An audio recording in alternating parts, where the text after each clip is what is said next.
Assalamualaikum warahmatullahi wabarakatuh. Halo anak-anak ibu yang berada di rumah, apa kabarnya? Semoga semua dalam keadaan sehat walafiat, tak kurang suatu apapun.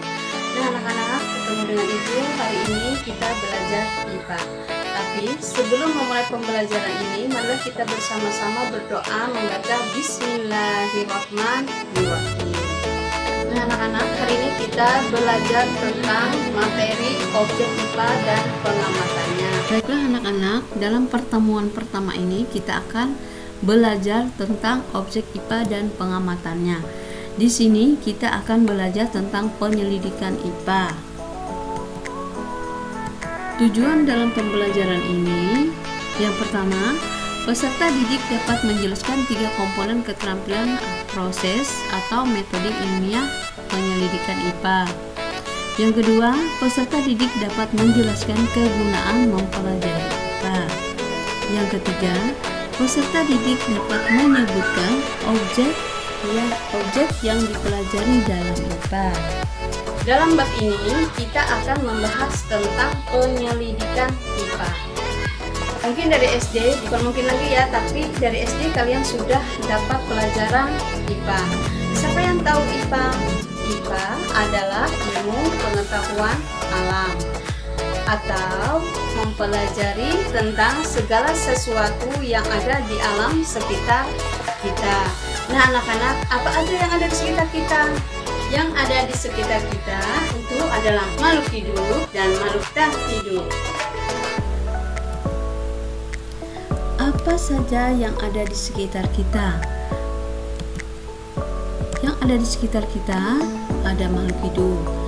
Yang pertama di sini ada manusia, ada hewan, ada tumbuhan, dan makhluk hidup kecil seperti virus dan bakteri.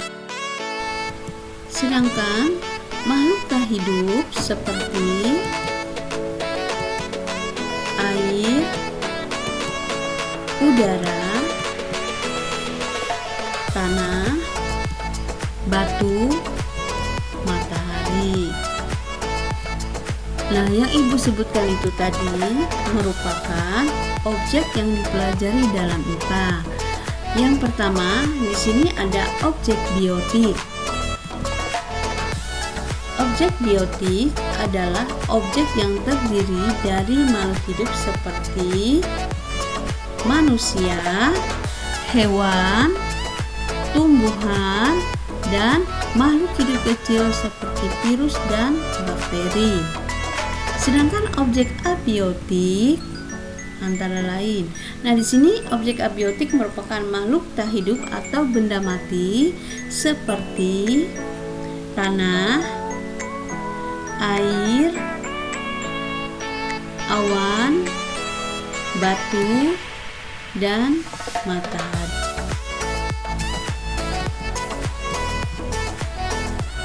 Nah, dalam penyelidikan IPA ini ada 3 komponen yang kita lakukan.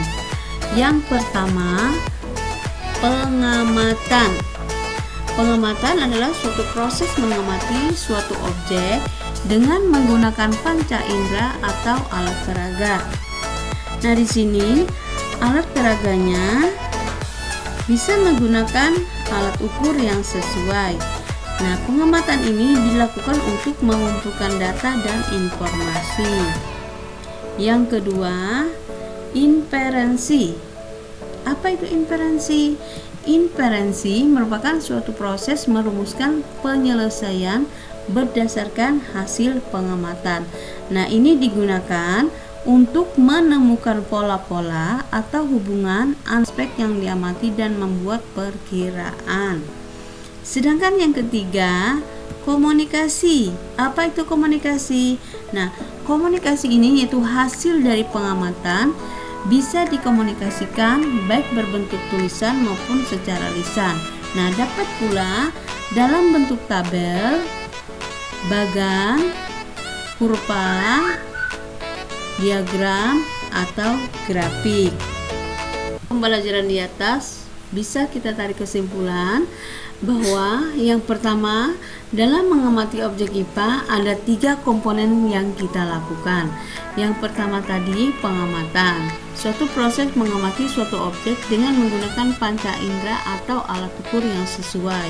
Inferensi, yaitu suatu proses merumuskan penjelasan hasil pengamatan.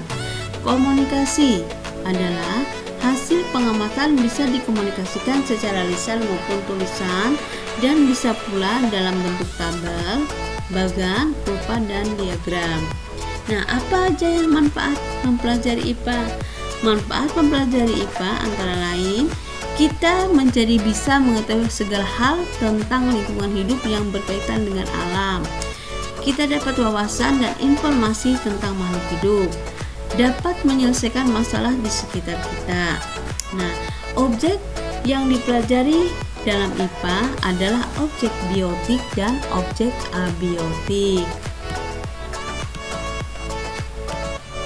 Baiklah anak-anak, sebagai bahan evaluasi, anak-anak mengamati 3 hewan yang sering kalian temui di sekitar tempat tinggal. Lalu, tulislah hasil pengamatan tersebut dalam bentuk tabel. Kalau sudah selesai, kirim melalui WA ya. Anak-anak, pertemuan kita yang pertama cukup sekian dulu. Nanti kita ketemu lagi pada pertemuan kedua tentang pengukuran. Tapi jangan lupa kerjakan evaluasinya ya. Nah, anak-anak, sebelum kita mengakhiri pembelajaran kita hari ini, marilah kita bersama-sama mengucapkan hamdalah. Alhamdulillah Rabbil alamin.